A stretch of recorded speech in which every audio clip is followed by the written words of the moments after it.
ومن سيئات أعمالنا من يهده الله فلا مضل له ومن يضلله فلا هادي له وأشهد أن لا إله إلا الله وحده لا شريك له وأشهد أن سيدنا وسندنا ونبينا ومولانا محمدا عبده ورسوله صلى الله تعالى عليه وعلى آله وأصحابه وبارك وسلم تسليما كثيرا. أما بعد، عن ابن عباس رضي الله تعالى عنهما قال لما طعن عمر رضي الله تعالى عنه كنت في من حمله حتى أدخلناه الدار فقال يا ابن أخي اذهب فانظر من أصابني ومن أصاب معي.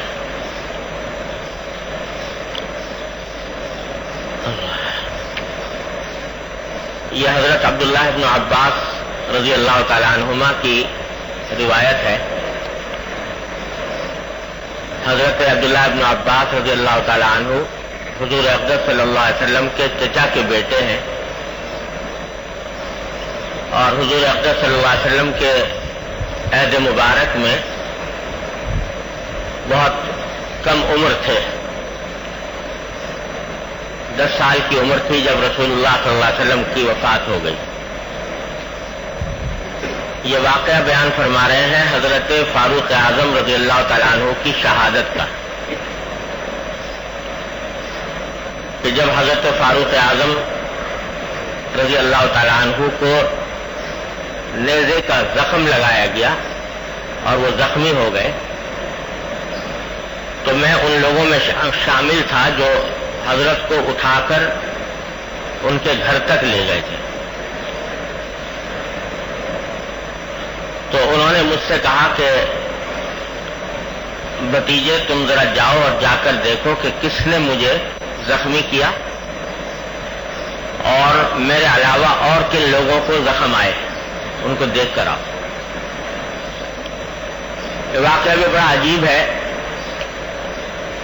ہوا یوں تھا کہ حضرت عمر رضی اللہ تعالیٰ عنہ کے عہد خلافت میں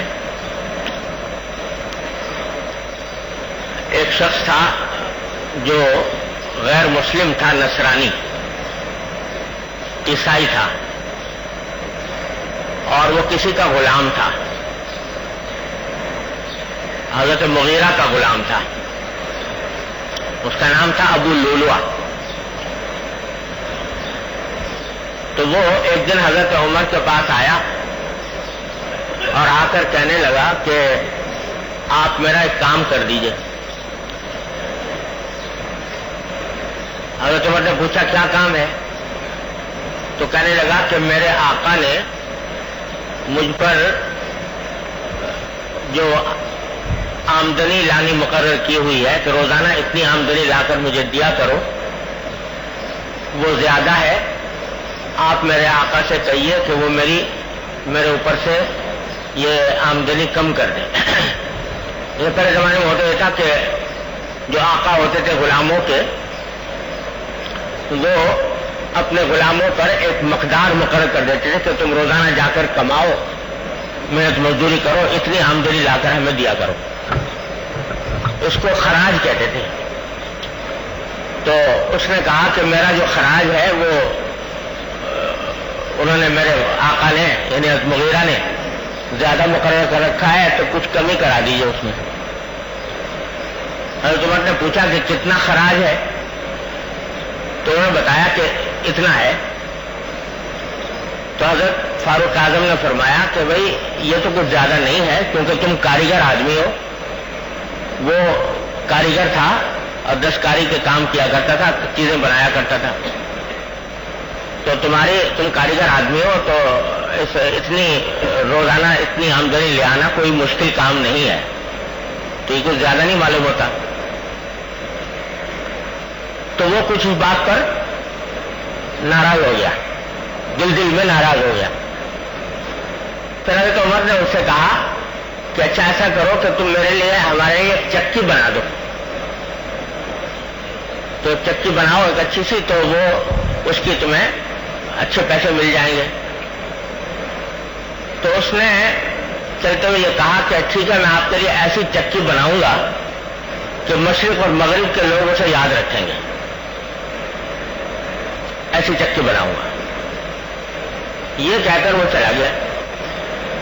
دماغ میں اس کی یہ بات تھی کہ کسی وقت حضرت فاروق اعظم رضی اللہ عنہ کو نقصان پہنچائے. تو ایک دن فاروق اعظم رضی اللہ عنہ فجر کی نماز کے لیے تشریف لائے اور فجر کی نماز پڑھانے کے لیے مسجد میں داخل ہوئے. تو حضرت فاروق اعظم کا معمول یہ تھا کہ جب نماز پڑھانے کے لیے آتے تھے تو صفوں کو سیدھا کرتے ہوئے آتے تھے کہ جو لوگ کھڑے ہیں ان کو برابر کر دیا کہ صفیں سیدھی رہیں. اس کا بڑا اہتمام تھا.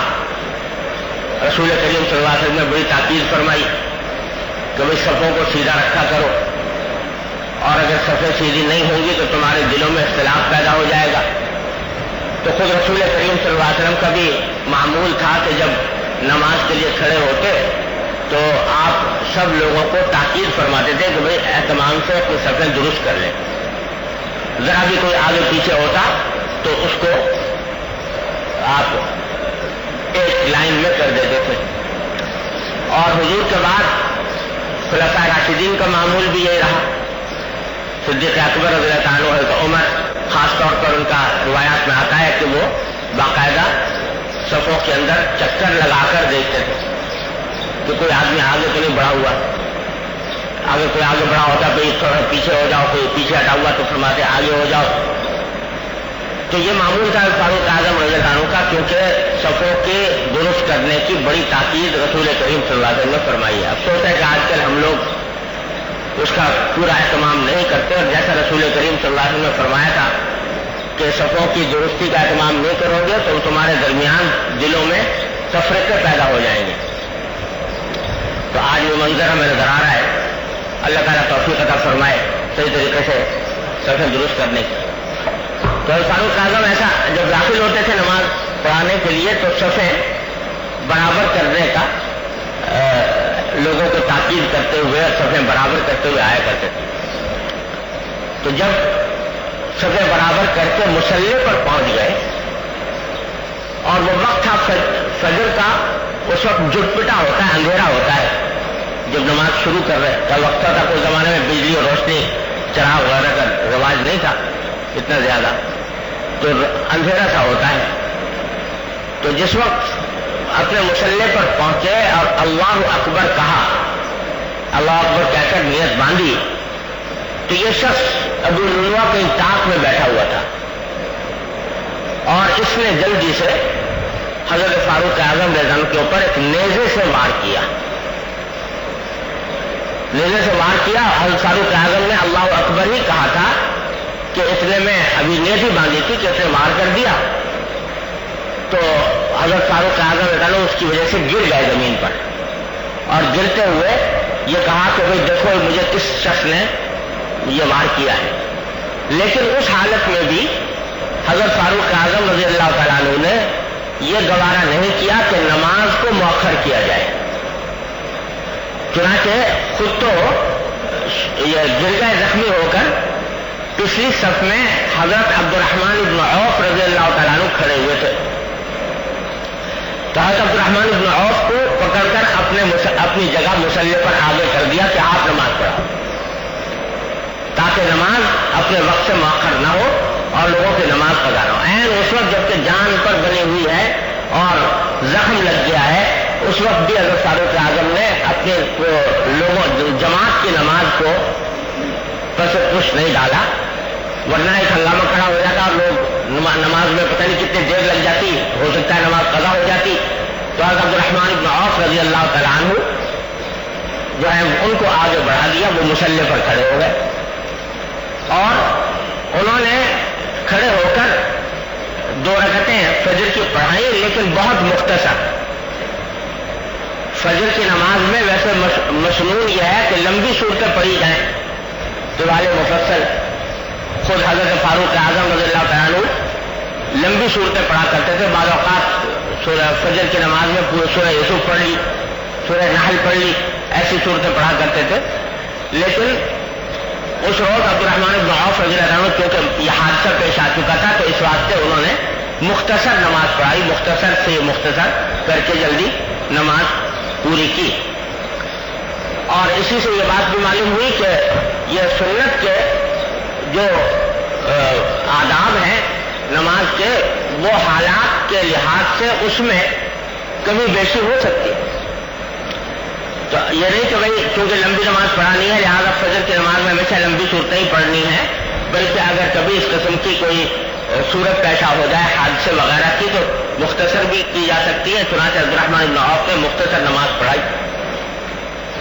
وہ شخص جو تھا جس نے حضرت فاروق اعظم پر وار کیا تھا، اس نے دیکھا کہ اب اگر میں نے وار تو کر دیا ہے اور اب اندیشہ ہے کہ مجھے پکڑ لیا جائے گا، تو اس نے نیزہ ہاتھ میں لے کر بلا امتیاز ادھر ادھر گھمانا شروع کیا کہ جو بھی لپیٹ میں آئے اس کو نیزہ لگ جائے. چنانچہ اس نے چاروں طرف نیزہ گھما گھما کر وہ لوگوں کو اپنے سے دور کرتا چلا گیا، یہاں تک کہ 17 آدمیوں کو مزید زخمی کیا اس نے. اسی صف اول کے 17 آدمی صحابہ اور تابعین تھے، ان کو زخمی کیا.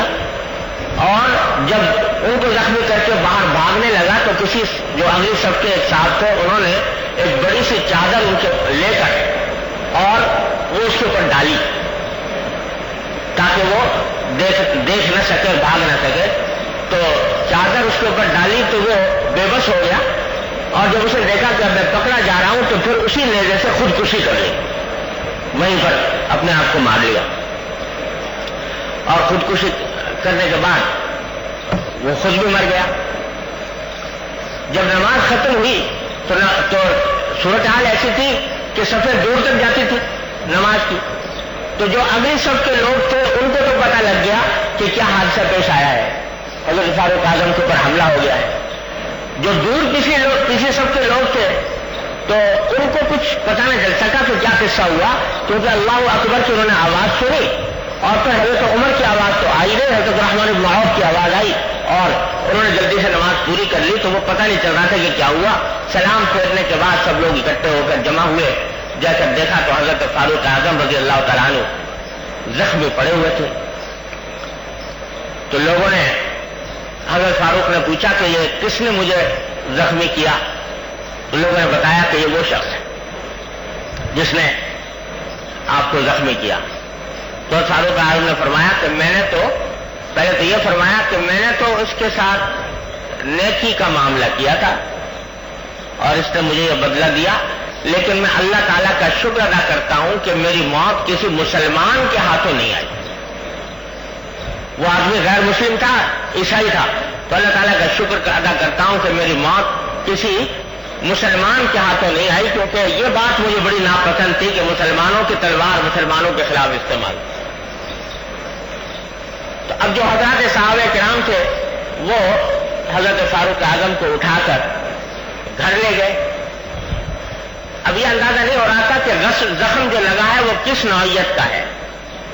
آیا یہ زخم جان لیوا ہے یا یہ کہ معمولی قسم کا زخم ہے. کوئی کہہ رہا تھا کہ زخم معمولی ہے، اس واسطے انشاءاللہ ٹھیک ہو جائے گا. کوئی کہہ رہا تھا نہیں، بڑا کاری زخم ہے اور اس سے جان کا خطرہ ہے. تو فرماتے ہیں کہ اس بات کو جانچنے کے لیے حضرت فاروق اعظم کو کچھ شربت پیش کیا کہ شربت تناول فرما لیں. شربت پیا تو پیتا تھا کہ وہ پیٹ سے نکل گیا. پھر دودھ پیش کیا گیا تو دودھ بھی جب پیا حضرت فاروق اعظم نے تو وہ پیٹ سے نکل گیا. تو اس سے دیکھنے والوں کو یہ اندازہ ہو گیا کہ فاروق اعظم رضی اللہ تعالیٰ عنہ کا وقت آ چکا ہے اور اب بظاہر ان کے بچنے کی کوئی امید نہیں. حضرت فاروق اعظم رضی اللہ عنہ کو خود اپنا بھی یہ اندازہ ہو گیا کہ اب میرا وقت آخری ہے، قریب ہے. تو اس وقت جب کہ لوگ پریشان تھے اور حضرت فاروق اعظم جیسا عادل حکمران دنیا سے جا رہا تھا، لوگوں کے اوپر صدمے کی ایک عجیب کیفیت تھی، تو ایک نوجوان آیا اور اس نوجوان نے آ کر فاروق اعظم کو تسلی دی کہ اے امیر المومنین، آپ کو اللہ تبارک و تعالیٰ نے عجیب و غریب فضائل سے نوازا ہے، آپ ان حضرات میں سے ہیں جنہوں نے بالکل ابتدا میں اسلام قبول کیا، سابقین اولین میں سے ہیں آپ، اور پھر اللہ تبارک و تعالیٰ نے نبی کریم صلی اللہ علیہ وسلم کی صحبت اتنے عرصے تک آپ کو نصیب فرمائی، پھر اللہ تعالیٰ نے آپ کو خلیفہ بنایا اور خلافت کے اندر آپ نے عدل و انصاف کی مثال قائم فرمائی، تو آپ نے عدل و انصاف اتنا زبردست کیا، اور پھر آخر میں اللہ تعالیٰ نے آپ کو اب شہادت کا رتبہ عطا فرمایا ہے، جو عظیم ترین انسان کا موت کا عظیم ترین درجہ ہے جو شہادت کا، وہ اللہ تعالیٰ نے آپ کو عطا فرمایا، تو آپ کے لیے تو اتنی زبردست بشارتیں ہیں۔ فاروق اعظم سے آ کر یہ عرض کیا اس نوجوان نے، تو فاروق اعظم نے فرمایا کہ اے نوجوان، تم جو کچھ مجھے کہہ رہے ہو کہ میری فلاں فلاں فضیلتیں ہیں، میں سچ کہتا ہوں کہ اگر اللہ تبارک و تعالیٰ کی بارگاہ میں پہنچنے کے بعد میں برابر سرابر چھوٹ جاؤں کہ نہ تو مجھ پر عذاب ہو اور نہ مجھے کوئی ثواب ملے، تو اس کو بھی میں اپنے لیے بڑا غنیمت سمجھوں گا۔ یہ فرمایا کہ یا لیتنی کفافا لا علی ولا لی، کہ میں برابر سرابر چھوٹ جاؤں اللہ تبارک و تعالیٰ کی بارگاہ میں جا کر، نہ عذاب ہو نہ ثواب ہو، تو اس کو بھی میں غنیمت سمجھوں گا اللہ تبارک و تعالیٰ کی بارگاہ میں جانے کے بعد۔ اب آپ اندازہ فرمائیے کہ سابقین اولین میں سے ہیں، نبی کریم صلی اللہ علیہ وسلم کے دہان مبارک سے براہ راست بشارتیں سن چکے ہیں، اور بشارتیں بھی یہ کہ عمر جنت میں جائے گا، اور سرکار دو عالم صلی اللہ علیہ وسلم نے حضرت فاروق اعظم کا محل، تیار شدہ محل جنت میں دیکھا اور آ کر بتایا۔ اس کے باوجود اللہ تبارک و تعالیٰ کی خشیت اور عظمت کا یہ عالم ہے۔ کہنا مطلب یہ ہے کہ میں اپنے کسی عمل کو باری تعالیٰ کی بارگاہ میں اس بات کا مستحق نہیں سمجھتا کہ اس پر عذاب، اس کا ثواب دیا جائے، برابر سرابر چھوٹ جاؤں تو غنیمت ہے، اور جو اللہ تبارک و تعالیٰ اپنی رحمت سے جو کچھ معاملہ فرما دے وہ ان کی رحمت ہی رحمت۔ تو سبق یہ دیا کہ کسی بھی انسان کو اپنے کسی عمل پر، نیک عمل پر اترانا نہیں چاہیے کہ میں نے فلاں کام کر لیا، فلاں کارنامہ انجام دے دیا، ایسی عبادت کر لی، ایسا میں نے صدقات دے دیے، ایسی میں نے اللہ تبارک و تعالیٰ کی راہ میں قربانیاں دی۔ کسی بھی چیز پر اترانے کا کوئی موقع نہیں ہے کہ آدمی اس کے اوپر فخر کرے اور اترائے۔ بات یہ ہے کہ جیسے بزرگوں نے فرمایا کہ کرتا رہے اور ڈرتا رہے، کہ آدمی کرتا بھی رہے عمل اور ساتھ ساتھ اللہ تبارک و تعالیٰ سے ڈرتا بھی رہے کہ جتنا بھی میں عمل کر لوں وہ اللہ تبارک و تعالیٰ کی عظمت کے شایان نشان نہیں ہو سکتا۔ جب سرکار دو عالم صلی اللہ علیہ وسلم فرما رہے ہیں کہ ما عبدناک حق عبادتک ما عرفناک حق معرفتک، اے اللہ ہمیں آپ کی عبادت کا حق ادا نہ کر پائے، آپ کی معرفت کا حق ادا نہ کر پائے، تو وہ مقام فاروق اعظم رضی اللہ عنہ کو اس وقت بھی حاصل فرمایا کہ برابر سرابر چھوٹ جاؤں تو غنیمت سمجھوں گا۔ وہ نوجوان جانے لگا، اٹھ کر جانے لگا، تو فاروق اعظم رضی اللہ عنہ نے دیکھا کہ اس نوجوان کا جو ازار ہے یعنی تیبند، وہ ٹخنوں سے نیچے لٹکا ہوا ہے، ٹخنوں سے کچھ نیچے جا رہا تھا۔ فاروق اعظم نے کسی آدمی سے کہا کہ یہ نوجوان جو بھی گئے ہیں ذرا ان کو واپس بلا لو میرے پاس۔ ان کو بلایا، بلا کر نوجوان سے کہا کہ نوجوان تمہارا ازار جو ہے وہ ٹخنے سے نیچے جا رہا ہے، تو ایسا کرو کہ اس کو اوپر کر لو، فَإِنَّهُ أَتْقَى لِرَبِّكَ وَأَنْقَى لِثَوْبِكَ، کہ یہ اوپر کرو گے تو تمہارے کپڑے کی اس میں صفائی بھی زیادہ ہے، اور یہ تمہارے پروردگار کے ساتھ تمہارے تقوی کا بھی زیادہ تقاضا ہے، کیونکہ رسول کریم صلی اللہ علیہ وسلم نے ازار کو نیچے لٹکانے سے منع فرمایا، یہ اوپر کر لو۔ ذرا اندازہ فرمائیے کہ زخمی ہیں، موت کے دروازے پر ہیں، اور اس وقت میں ایک نوجوان آ کر تسلی کی باتیں بھی کرتا ہے، تو اس کے باوجود حضرت فاروق اعظم نے اس وقت بھی اس کے اوپر تنبیہ فرمائی، اس کو نرمی کے ساتھ سمجھایا کہ بیٹا یہ طریقہ مناسب نہیں ہے اور نبی کریم صلی اللہ علیہ وسلم کی تعلیم کے خلاف ہے۔ آج بعض لوگ کہتے ہیں کہ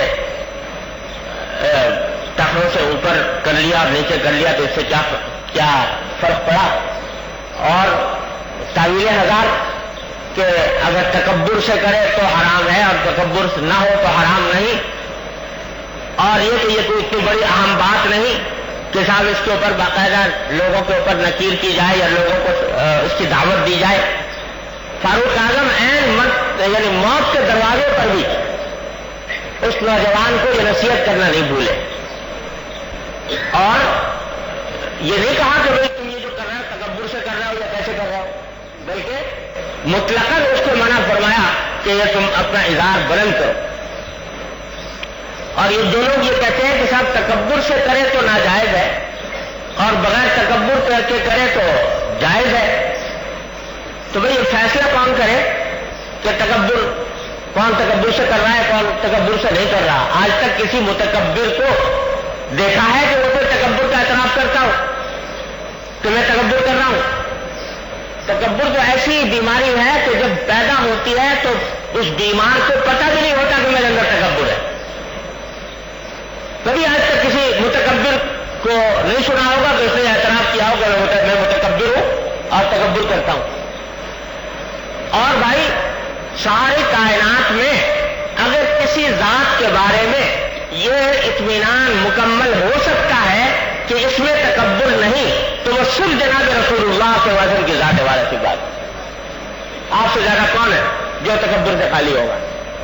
لیکن سرکار دو عالم صلی اللہ علیہ وسلم نے ساری عمر اس کا اہتمام فرمایا، تو اگر وجہ یہ ہوتی کہ تکبر سے کرو تو ناجائز اور بغیر تکبر کے کرو تو جائز، تو سرکار دو عالم صلی اللہ علیہ وسلم ساری عمر پر بغیر تکبر کے کرتے، لیکن آپ نے ساری عمر اس کا اہتمام فرمایا۔ تو یہ در حقیقت سب نفس و شیطان کے دھوکے ہیں جو دیے جاتے ہیں اس معاملے میں۔ تو حضرت فاروق اعظم نے اس وقت بھی ٹوکا، اور بڑی سخت وعید آئی ہے حدیث میں، رسول کریم صلی اللہ علیہ وسلم نے فرمایا کہ جتنا ٹخنے سے نیچے جتنا جائے گا لباس تو وہ جہنم میں ہے، وہ حصہ جہنم میں ہے، اعوذ باللہ۔ یہ الفاظ حدیث میں وعید کے ارشاد فرمائے سرکار دو عالم صلی اللہ علیہ وسلم۔ لہٰذا اس کو معمولی بات سمجھ کر نظر انداز کر دینا، اس کو کہنا کہ یہ دین کا کوئی حصہ نہیں ہے، یہ سب باتیں در حقیقت دین کے عظمت اور اس کی محبت دل میں نہ ہونے کی وجہ سے ہے۔ نبی کریم صلی اللہ علیہ وسلم کی سنت کی عظمت و محبت دل میں نہ ہونے کی وجہ سے ہوتی ہیں۔ جن کو اللہ تبارک و تعالی حضور اقدس صلی اللہ علیہ وسلم کی سنت کی اتباع کا جذبہ عطا فرماتے ہیں تو وہ تو بس یہ دیکھتے ہیں کہ حضور کی سنت کیا تھی اور اسی کے مطابق عمل فرماتے۔ تو حضرت فاروق اعظم رضی اللہ تعالیٰ عنہ نے ٹوکا اور وہ نوجوان پھر وہاں سے چلے گئے، امید ہے کہ اصلاح بھی کر لی ہوگی۔ اب لوگ آنے شروع ہوئے حضرت فاروق اعظم رضی اللہ تعالیٰ عنہ کی عیادت کے لیے، اور تو اس سے پہلے آپ نے اپنے صاحبزادے حضرت عبداللہ ابن عمر کو بلایا، اور بلا کر پہلے تو یہ کہا کہ دیکھو بھائی میرے ذمے کچھ قرضہ ہے اور مجھے فکر یہ ہے کہ میرے مرنے کے بعد اس قرضے کی ادائیگی جلد سے جلد ہونی چاہیے، تو میں تمہیں اپنا نمائندہ بناتا ہوں، کوشش کرو کہ جلد از جلد میرے قرضے ادا کرو۔ سب سے بڑی فکر یہ تھی کہ کہیں ایسا نہ ہو کہ میں دنیا سے چلا جاؤں اور قرضے میرے ذمے واجب رہ جائیں۔ تو ان کی ادائیگی کے لیے فاروق اعظم حضرت عبداللہ بن عمر کو اپنے صاحبزادے کو وصیت فرمائی، اور پھر فرمایا کہ ایک بات اور ہے جو میرے دل میں ہے میں اس کے لیے تمہیں اپنا نمائندہ بناتا ہوں، وہ یہ کہ یہاں سے جاؤ اور ام المومنین حضرت عائشہ صدیقہ رضی اللہ تعالی عنہ کی خدمت میں حاضری دو اور ان سے جا کر کہو کہ عمر ابن خطاب آپ سے یہ اجازت چاہتا ہے کہ جس جگہ نبی کریم صلی اللہ علیہ وسلم اور صدیق اکبر مدفون ہیں اسی جگہ پر عمر ابن خطاب کی بھی خواہش ہے کہ اس کو وہاں پر دفن کیا جائے۔ جا کر ام المومنین عائشہ سے کہو اور یہ کہو کہ عمر ابن خطاب اجازت چاہتا ہے، اور دیکھو یہ مت کہنا کہ امیر المومنین اجازت چاہتا ہے، ساتھ ساتھ یہ تاکید فرمائی، یہ مت کہنا کہ امیر المومنین اجازت چاہتا ہے، کیونکہ آج کے بعد میں مومنین کا امیر نہیں رہا، اب میں مومنین کا امیر نہیں ہوں، اور کہیں ایسا نہ ہو کہ عائشہ سے اجازت آپ مانگو اور وہ یہ سوچ کر کہ امیر المومنین اجازت مانگ رہے ہیں اس واسطے وہ تکلفاً اجازت دے دیں، لہٰذا یہ مت کہنا کہ امیر المومنین اجازت مانگ رہے ہیں، بلکہ یہ کہنا کہ خطاب کا بیٹا عمر اجازت چاہتا ہے، فإنی لست اليوم للمؤمنین امیرا، آج میں مومنین کا امیر نہیں رہا، اس واسطے ان سے یہ کہہ کر اجازت مانگو۔ حضرت عبداللہ بن عمر رضی اللہ تعالیٰ عنہ حضرت فاروق اعظم کے اس ارشاد کے مطابق روانہ ہوئے، حضرت عائشہ صدیقہ رضی اللہ تعالیٰ عنہ کے پاس گئے، وہاں پہنچے تو دیکھا حضرت عائشہ بیٹھی رو رہی تھی، ان کو اطلاع مل چکی تھی کہ فاروق اعظم رضی اللہ تعالیٰ عنہ زخمی ہو چکے ہیں اور شدید سنگین زخمی ہوئے ہیں، تو حضرت عائشہ رو رہی تھی، تو عبداللہ بن عمر رضی اللہ عنہ پہنچے اور جا کر انہی الفاظ میں حضرت عائشہ سے کہا کہ ام المومنین عمر ابن خطاب نے یہ پیغام بھیجا ہے اور مجھے تاکید کی ہے کہ میں ان کا نام لے کر آپ سے اجازت طلب کروں، امیر المومنین کے حوالے سے نہ کروں، اور وہ یہ کہ وہ یہاں پر دفن ہونے کی اجازت مانگتے ہیں۔ حضرت عائشہ صدیقہ رضی اللہ عنہ نے فرمایا، پہلے ہی وہ صدمے سے مغلوب تھی، حضرت عائشہ نے فرمایا کہ یہ جگہ میں نے اپنے لیے سوچی ہوئی تھی، یہ جگہ میں نے اپنے لیے سوچی ہوئی تھی، لیکن میں آج حضرت عمر کو اپنی جگہ پر ترجیح دوں گی اور میں اب وہاں پر دفن ہونے کا ارادہ ترک کرتی ہوں، میری طرف سے کھلی اجازت ہے کہ وہ یہاں پر دفن ہوں۔ حضرت عبداللہ بن عمر رضی اللہ تعالیٰ عنہ یہ پیغام لے کر حضرت فاروق اعظم کے پاس پہنچے، تو فاروق اعظم رضی اللہ تعالیٰ عنہ اس وقت لوگوں کے ہجوم میں تھے جو عیادت کرنے کے لیے آیا ہوا تھا۔ حضرت عبداللہ بن عمر کو آتے ہوئے دیکھا تو سب چیزوں سے کو چھوڑ کر ان کو قریب بلایا، کہا کہ کیا خبر لے کر آئے ہو؟ تو عبداللہ بن عمر رضی اللہ تعالیٰ عنہ نے عرض کیا کہ امیر المومنین آپ کے لیے میں اچھی خبر،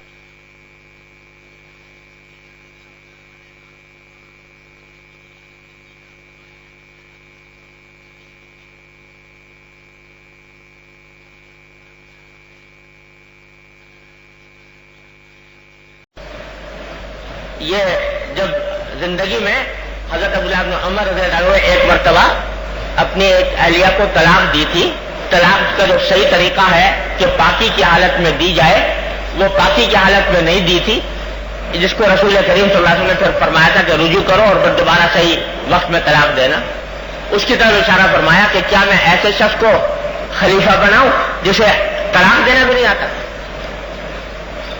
پھر ایک جملہ ارشاد فرمایا جو امام ابن سعد نے طبقات میں نقل فرمایا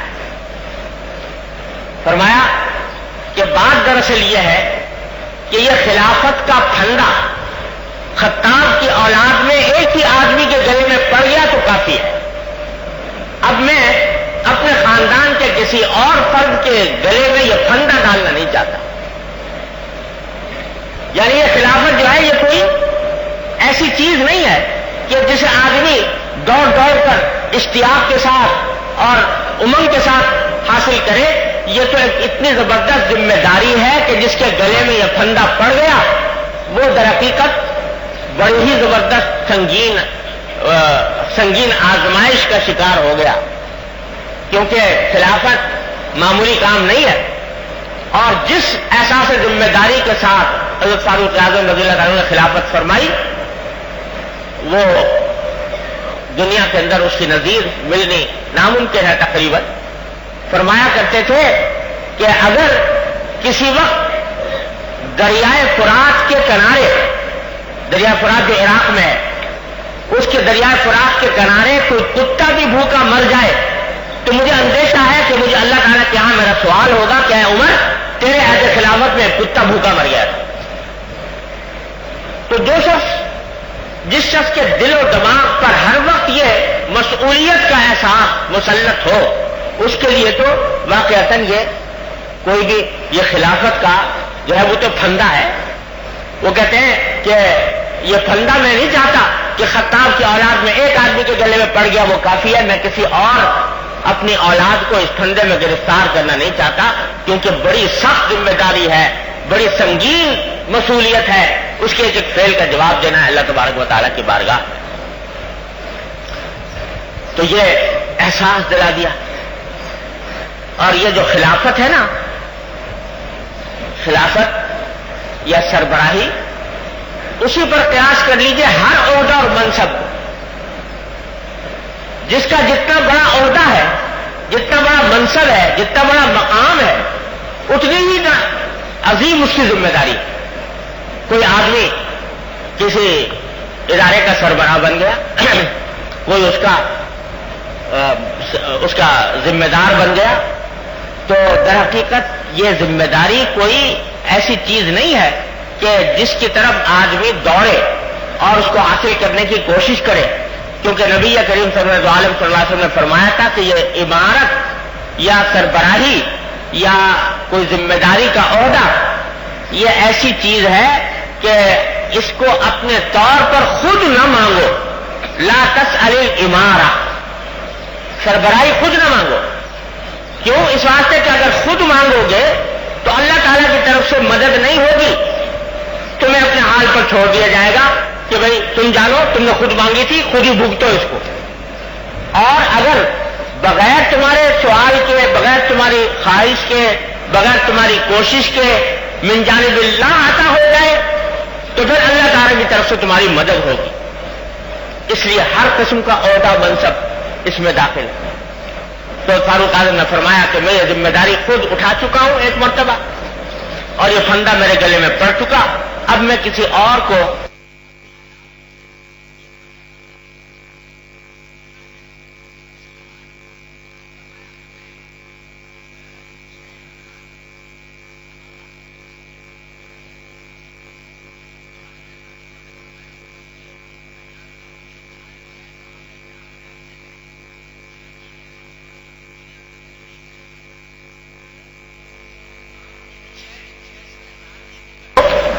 ان کو یہ کام سونپتا ہوں کہ یہ کسی کو خلیفہ بنائے اور اس میں مسلمانوں کی آرا کو دیکھتے ہوئے ان کے مسلمانوں کے سے مشورے کر کے اور یہ کسی کو خلیفہ منتخب کر دیں. میں 6 آدمیوں کو بناتا ہوں. اور پھر فرمایا کہ جو بھی میرے بعد خلیفہ بنے تو ان کو میں کچھ وصیتیں کرتا ہوں.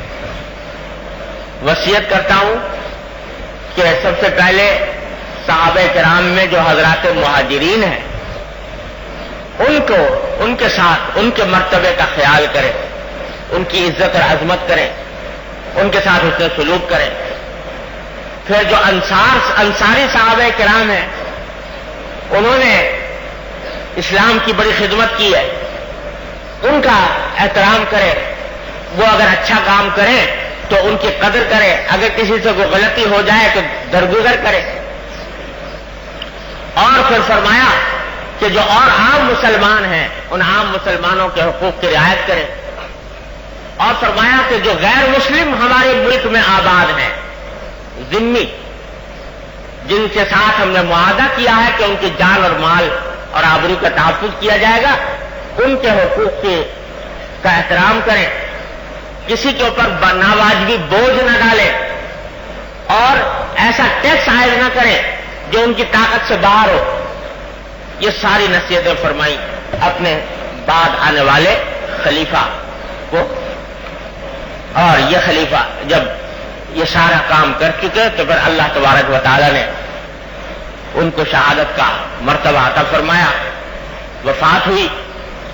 یہ دعا مانگا کرتے تھے فاروق اعظم رضی اللہ تعالیٰ عنہ کہ اے اللہ میری موت نبی کریم صلی اللہ علیہ وسلم کے شہر میں ہو، مدینہ منورہ میں، اور اے اللہ مجھے شہادت بھی عطا فرما.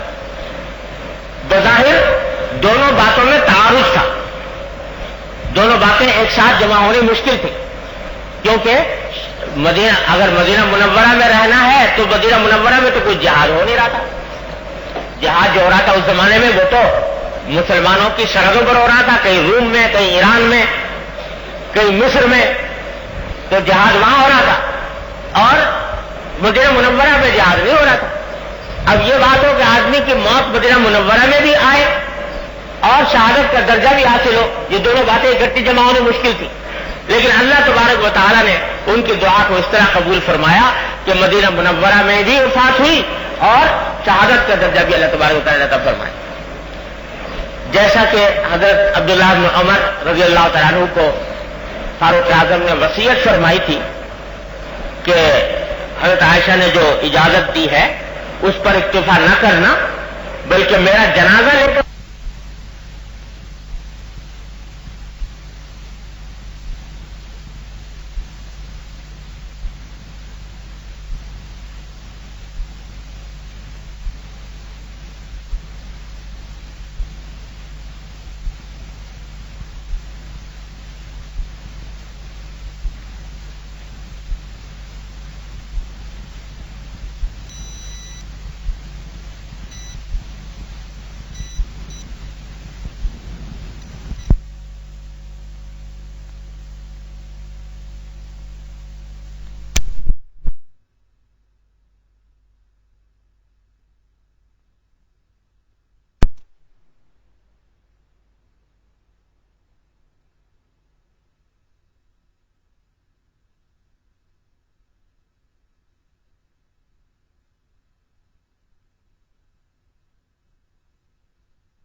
کی اجازت چاہتا ہے.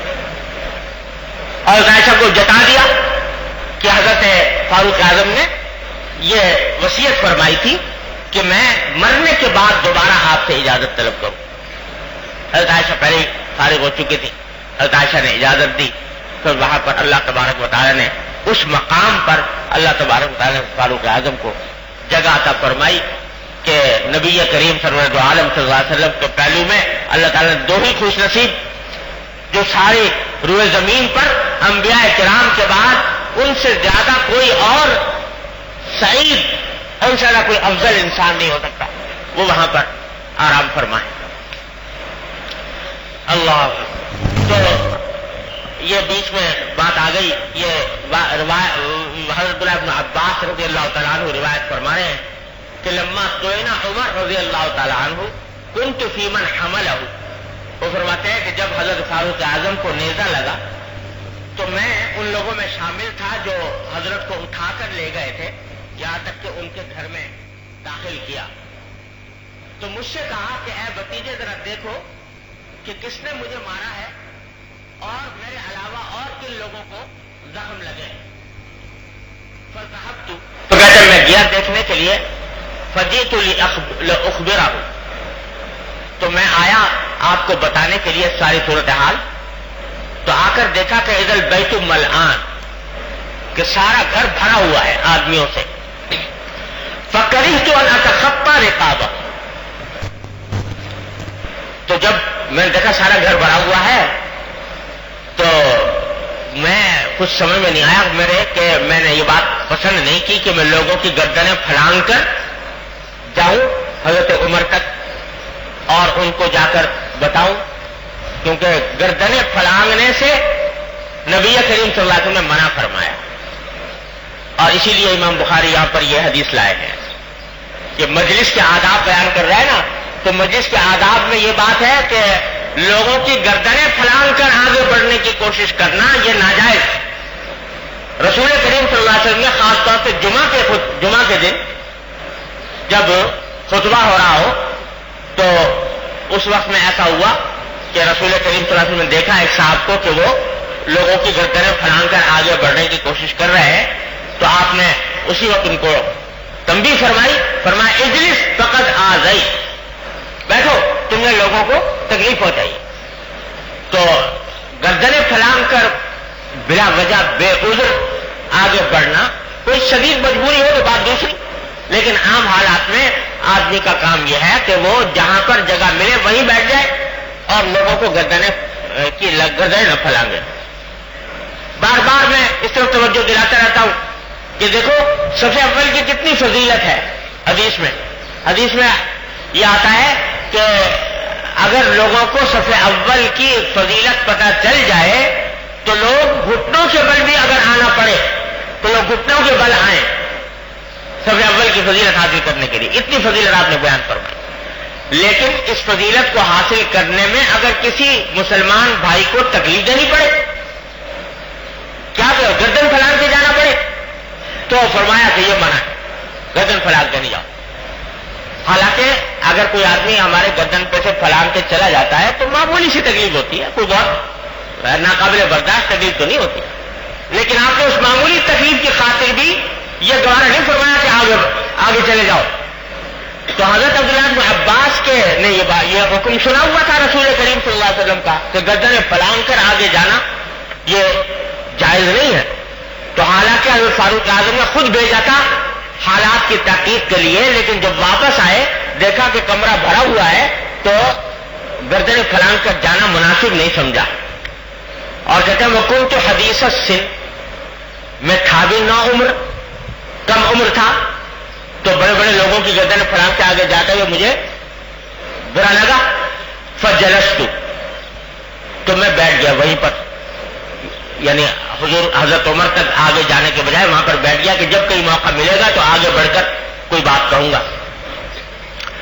اور حضرت عمر کا معمول یہ تھا کہ کانا یامر اذا ارسل احدا بالحاجۃ ان یخبرہ بها، تو حضرت عمر کی عادت یہ تھی کہ جب کسی شخص کو کسی کام کے لیے بھیجتے تھے تو اس بات کے انتظار میں رہتے تھے کہ وہ آ کر اس کا جواب دے، جو بھی جواب ہے وہ جواب دے۔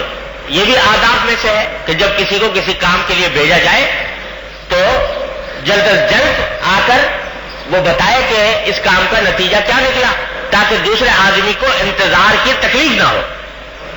تو حضرت عبداللہ بن عباس یہ کشمکش بتا رہے ہیں اپنی، کہ ایک طرف یہ بات تھی کہ حضرت فاروق اعظم انتظار میں ہوں گے، لہذا ان کو جلدی جا کر بتانا چاہیے مجھے جس کام کے لیے بھیجا تھا۔ دوسری طرف یہ ہے کہ اگر جاؤں تو لوگوں کی گردنیں پھڑانی پڑیں گی اور اس میں لوگوں کو تکلیف ہونے کا اندیشہ ہے، جس سے رسول کریم صلی اللہ علیہ وسلم نے منع فرمایا۔ تو اس کشمکش بتا رہے ہیں، اس کشمکش میں تھا۔ تو اتنے میں نے دیکھا کہ حضرت فاروق اعظم نے کپڑا ڈھکا ہوا ہے، اپنے اوپر کپڑے میں لپٹے ہوئے تھے۔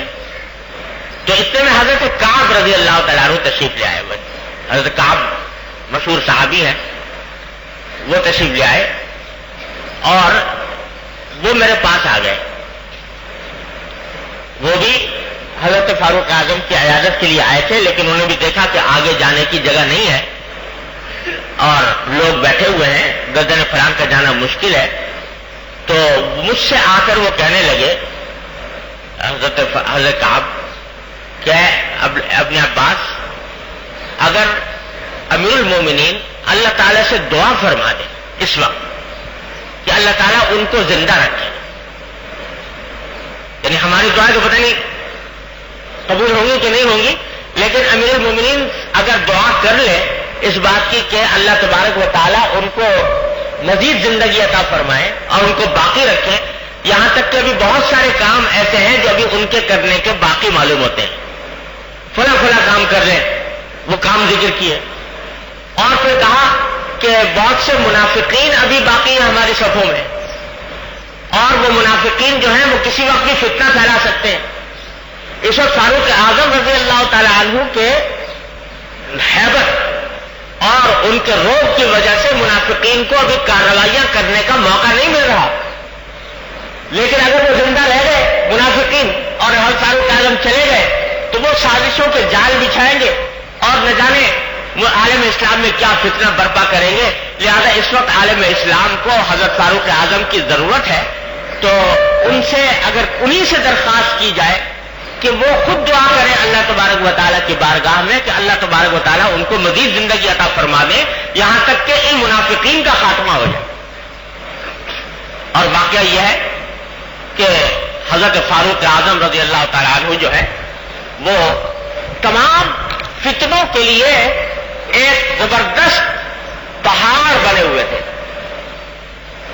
کوئی منافق اور کوئی بڑا سازشی عالم اسلام کے خلاف سازش کرنے کی جرات نہیں کرتا تھا فاروق اعظم کے روب اور ان کی محبت کی وجہ سے۔ اور خود رسول کریم صلی اللہ علیہ وسلم نے یہ بات ارشاد فرما دی تھی۔ حضرت حذیفہ رضی اللہ تعالیٰ عنہ، حضرت حذیفہ ابن یمان رضی اللہ تعالیٰ عنہ وہ صحابی ہیں کہ جن کو رسول کریم صلی اللہ علیہ وسلم نے دو باتوں میں اپنا رازدار بنایا تھا۔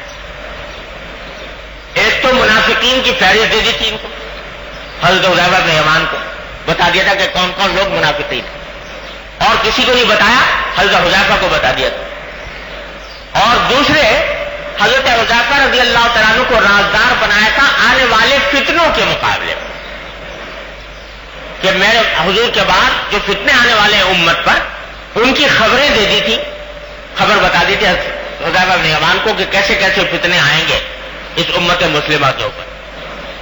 تو ایک دن حضرت فاروق اعظم رضی اللہ تعالیٰ عنہ بیٹھے ہوئے تھے، حضرت حذیفہ سے کہا کہ اے حذیفہ مجھے یہ بتاؤ کہ رسول اللہ صلی اللہ علیہ وسلم نے جو فتنوں کے بارے میں کیا فرمایا، فتنے کے بارے میں۔ تو حضرت حذیفہ بن یمان نے پہلے جواب یہ دیا کہ فتنے سے مراد، یعنی وہ انہوں نے پہلے یہ مطلب سمجھا حضرت عمر کے قول کا کہ انسان جو بھی کسی گناہ میں مبتلا ہو جائے کسی وقت، یہ اس کے لیے فتنہ ہی ہے۔ تو فرمایا کہ میں نے رسول اللہ صلی اللہ علیہ وسلم سے سنا ہے کہ اگر کوئی فتنہ یعنی گناہ کے اندر مبتلا ہو جائے تو اس کو چاہیے کہ وہ کوئی نیک عمل شروع کر دے، اس کے بعد نماز پڑھے، روزہ رکھے، صدقہ دے۔ تو یہ چیزیں جو ہیں نیک اعمال وہ اس فتنے کا کفارہ بن جائیں گی۔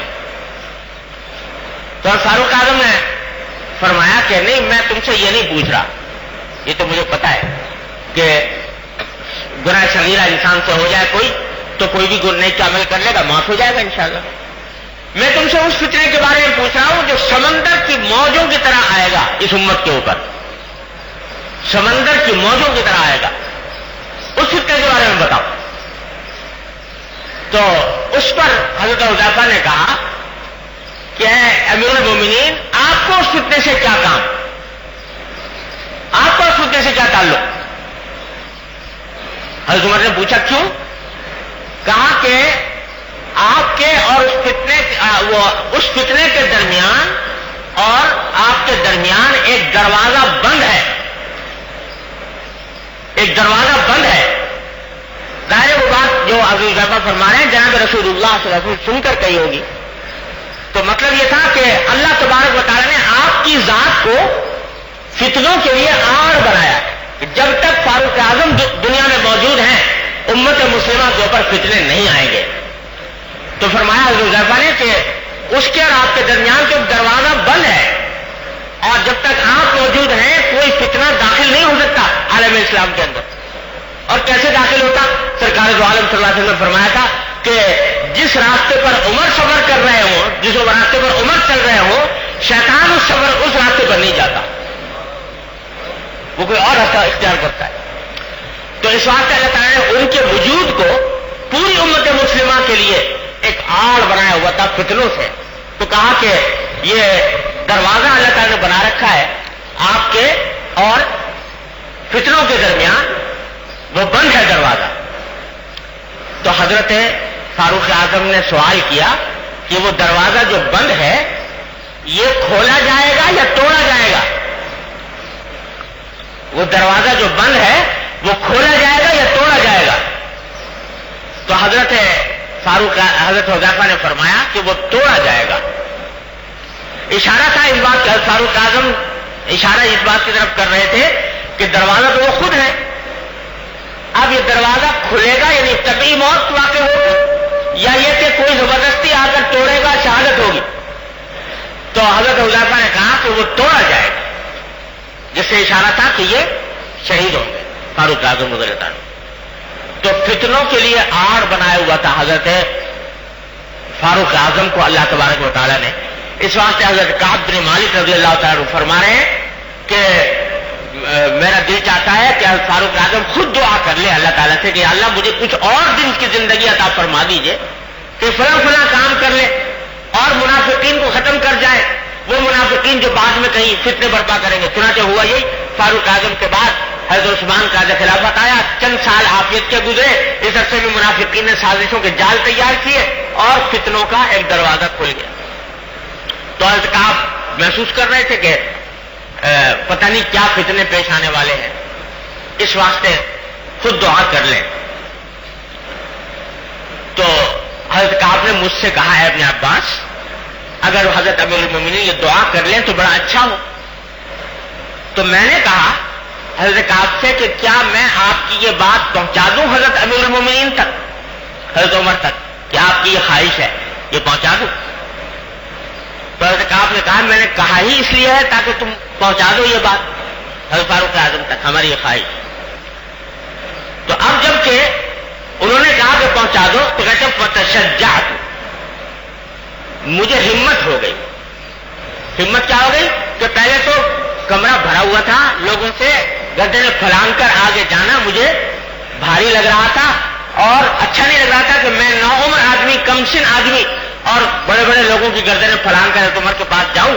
لیکن جب حضرت کعب نے مجھے حکم دیا کہ جاؤ جا کر کہو تو اب مجھے ہمت ہو گئی اور اب میں نے سوچا کہ اب گردنیں پھلانگنے میں بھی کوئی حرج نہیں، کیونکہ یہ مسئلہ ہے کہ اگر کوئی ضرورت پیش آ جائے تو اس ضرورت کو پورا کرنے کے لیے گردنیں پھلانگ کر بھی جانا پڑے تو جائز ہے۔ تو کہتے ہیں مجھے ہمت ہو گئی، فقمت، میں کھڑا ہو گیا اور لوگوں کی گردنیں پھلانگتا ہوا حضرت عمر تک پہنچا، حتی جلست عند رأسہ، جہاں تک کہ فاروق اعظم کے سر کے پاس جا کر بیٹھ گیا اور میں نے کہا کہ امیر المومنین آپ نے مجھے فلاں کام کے لیے بھیجا تھا کہ یہ دیکھنے کے لیے کہ کون کون لوگ اس حملے میں متاثر ہوئے ہیں، زخمی ہوئے ہیں، تو میں وہ معلومات کر کے آیا ہوں.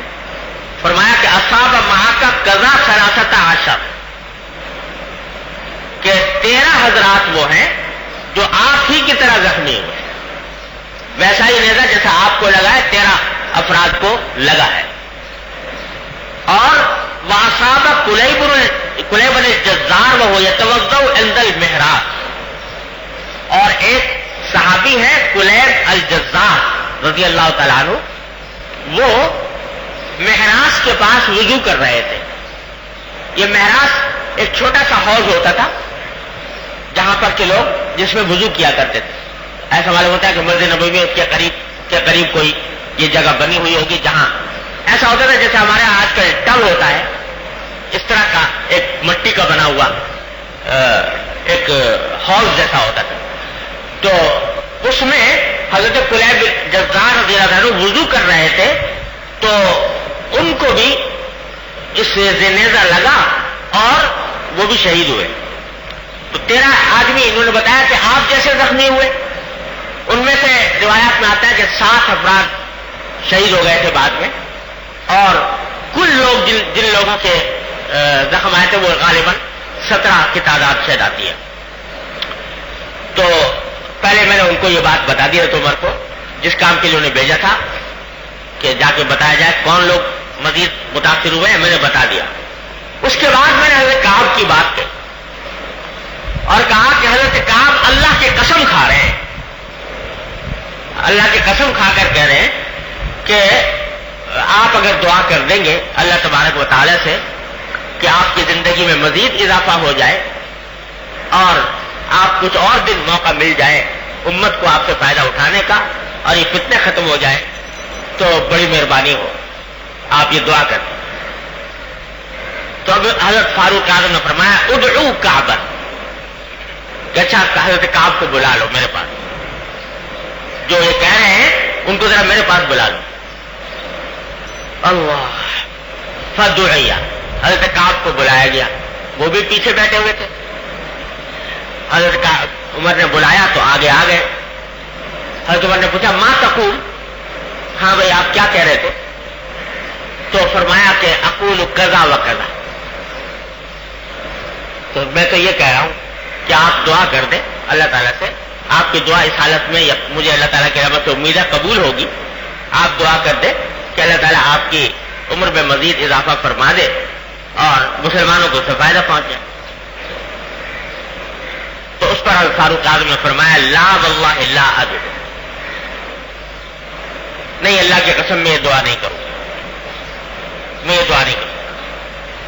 ولیکن شقی عمر ان لم یغفر اللہ لہ، لیکن اگر اللہ نے عمر کی مغفرت نہ فرمائی تو وہ بڑا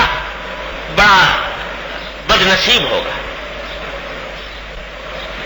اشارہ اس بات کی طرف فرمایا کہ دعا میں اس لیے نہیں کرتا کہ مجھے پتہ نہیں کہ اگر مزید زندگی ملی تو اس مزید زندگی میں کیا اعمال مجھ سے سرزد ہوں گے اور کیا کام میں کر پاؤں گا کیا نہیں کر پاؤں گا.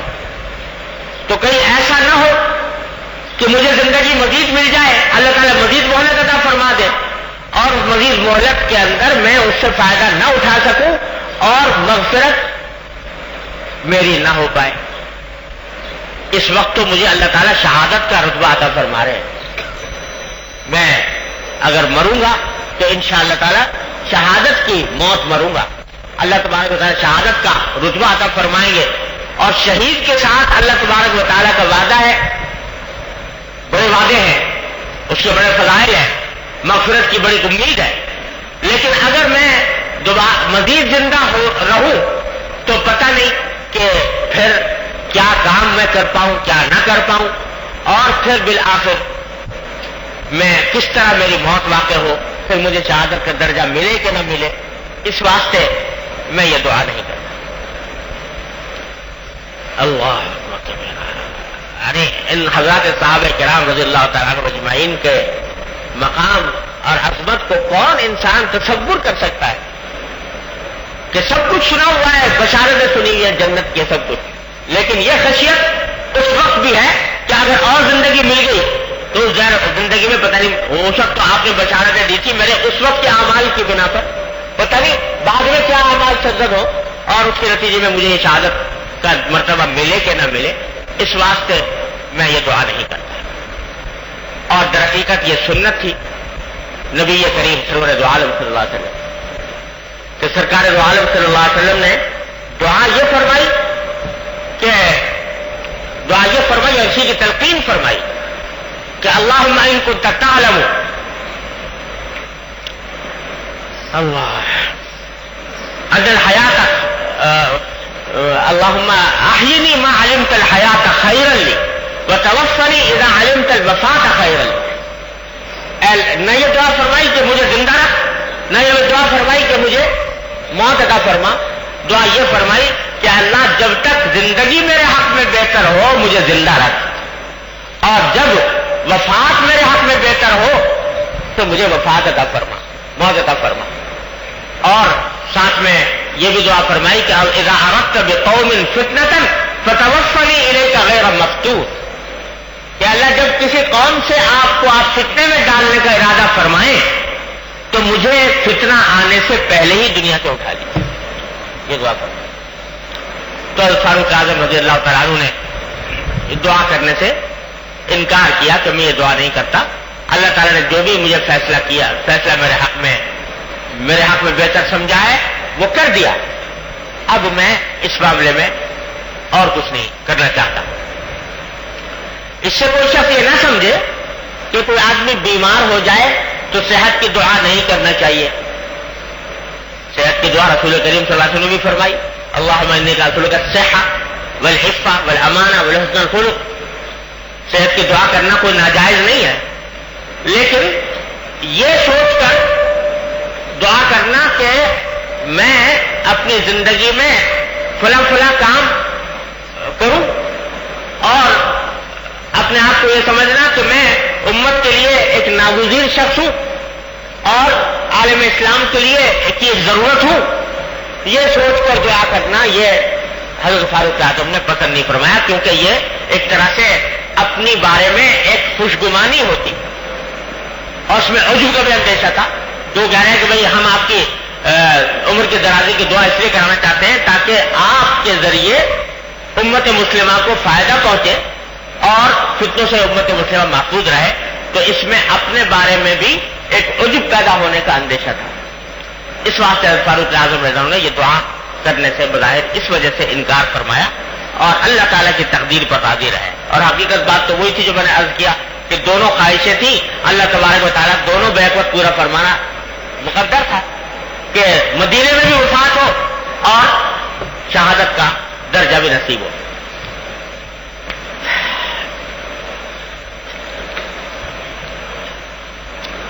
یہ حدیث امام بخاری رحمۃ اللہ علیہ نے یہاں پر جو روایت فرمائی ہے، تو جیسا میں نے پہلے عرض کیا تھا کہ آداب مجلس بیان فرما رہے ہیں امام بخاری، اس کے ذیل میں لائے ہیں، اور مقصد یہ ہے کہ گردنیں پھلانگ کر آگے بڑھنا، اس کی ممانعت اور اس کا اہتمام۔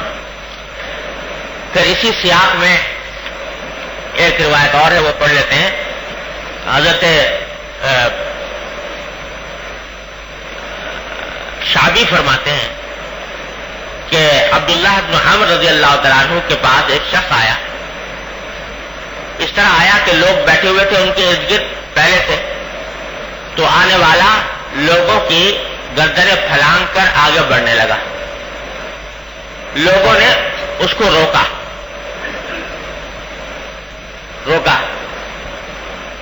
تو گردنیں پھلانگ کر آگے جا رہا تھا، لوگوں نے کہا بھئی یہ مناسب نہیں ہے، لیکن جب عبداللہ بن عمر نے فرمایا کہ اترکو الرجل، چھوڑ دو، آنے دو اس کو۔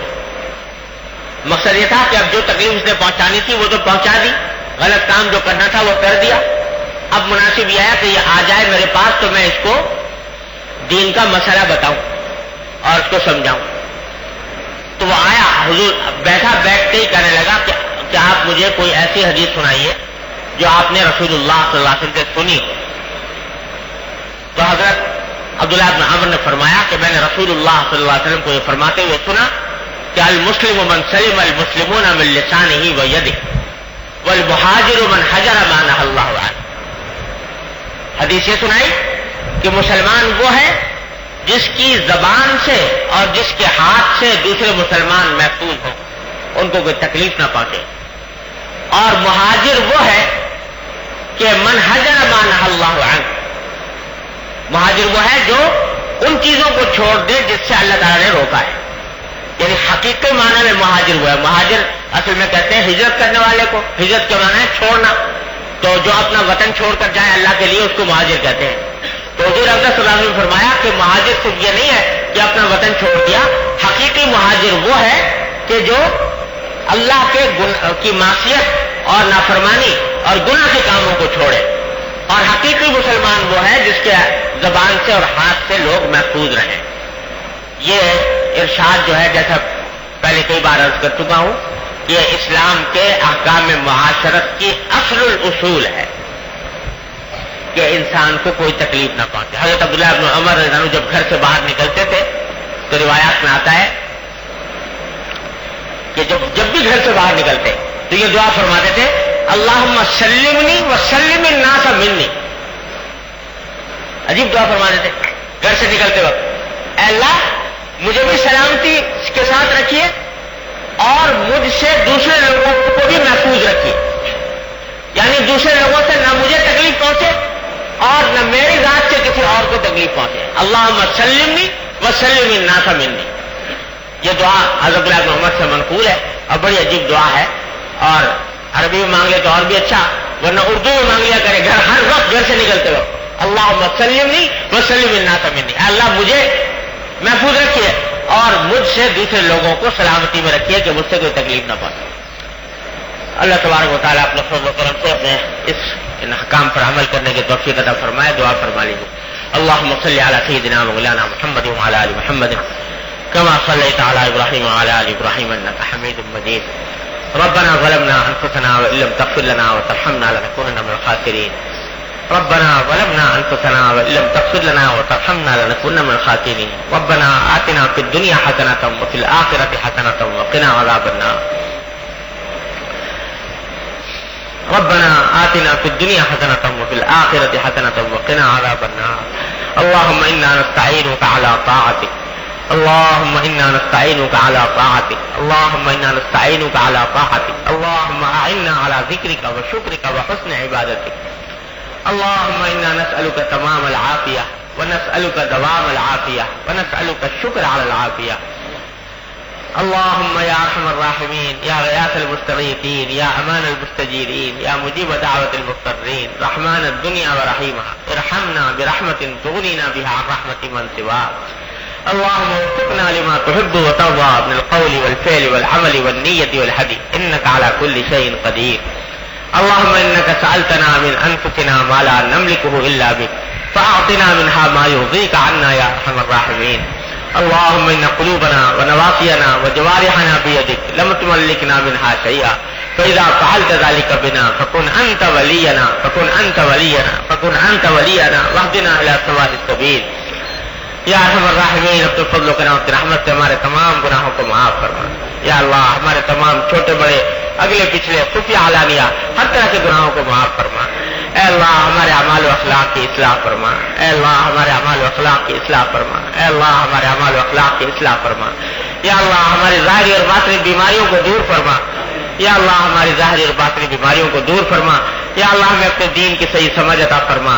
یا اللہ اپنے دین کی صحیح سمجھ عطا فرما. اپنے دین کی صحیح سمجھ عطا فرما. اللہم انا نسألک ایمانا یباشر قلوبنا. اللہم انا نسألک ایمانا یباشر قلوبنا. اے اللہ ہمیں اپنے دین کی صحیح سمجھ عطا فرما. اس پر عمل کی توفیق عطا فرما. اس پر استقامت عطا فرما. یا اللہ تمام حاضرین اور حاضرات کو ان کے تمام جائز مقاصد میں کامیابی عطا فرما. یا اللہ سب کی پریشانیوں کو دور فرما. سب کی مشکلات کو آسان فرما.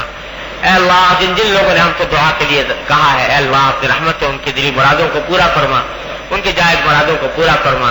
اے اللہ اے ارحم الراحمین ہمیں معصیتوں سے اور گناہوں سے اور تمام منکرات سے بچنے کی توفیق عطا فرما. اے اللہ ہمیں بھی بچا لے, ہمارے گھر والوں متعلقین احباب کو بھی بچا لے. اللہم واقعتاً کواقد الولید, اللہم واقعتاً کواقد الولید. یا اللہ گناہوں سے بچنے کی ہمت عطا فرما, حوصلہ عطا فرما. اے اللہ ہم بے ہمت ہے, ہمت عطا فرما. بے حوصلہ ہے, حوصلہ عطا فرما. اے ارحم الراحمین نفس و شیطان کے مقائد سے ہماری حفاظت فرما. اے اللہ ماحول کی ظلمتوں سے ہماری حفاظت فرما, تاریکیوں سے ہماری حفاظت فرما.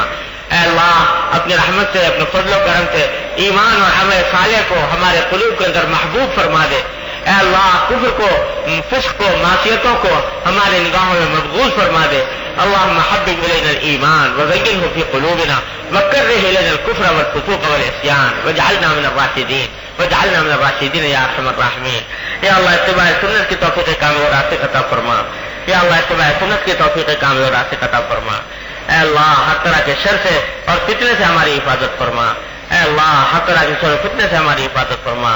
اللهم إنا نستعينك, اللهم إنا نسألك من خير ما سألك منه عبدك ونبيك محمد صلی اللہ علیہ وسلم, ونعوذ بك من شر ما استعاذك منه عبدك ونبيك محمد صلی اللہ علیہ وسلم. ربنا تقبل منا انك انت السميع العليم, ربنا تقبل منا